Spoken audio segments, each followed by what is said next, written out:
12 BJP పాలన 12 నెలల కాంగ్రెస్ పాలనపై చర్చకు రావాలని సవాల్ చేశారు సీఎం రేవంత్ రెడ్డి.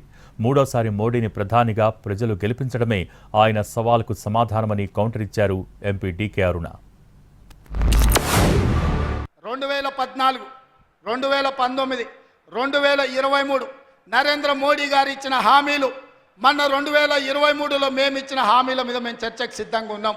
నేను మా దామన్న మేము ఇద్దరం వస్తాం. కిషన్ రెడ్డి గారు, బండి సంజయ్ మీరు ఇద్దరు రాండి. అంబేద్కర్ సాక్షిగా చర్చ చేద్దాం. 10 ఏళ్ళు కేసీఆర్ ముఖ్యమంత్రిగా, 12 ఏళ్ళు నరేంద్ర మోడీ ప్రధానమంత్రిగా, 12 నెలలు మన ప్రభుత్వం ఇందిరమ్మ ప్రభుత్వం చేసిన పనుల మీద చర్చ చేద్దాం. మీరు వేసే సవాల్కు జవాబు ప్రజలు మూడవసారి ప్రధానమంత్రిగా నరేంద్ర మోదీ గారిని గెలిపించిండ్రు. అదే జవాబు నీకు. ఇప్పుడు ఛాలెంజ్ నీకు ఇస్తున్నా నేను. నీవు గనక బ్రహ్మాండమైన పరిపాలన ఈ రాష్ట్రంలో అందిస్తున్నా అంటే ముందు మీరు ఆ ఎమ్మెల్యేలతో రాజీనామాలు చేయండి, ఎన్నికలకు పదండి.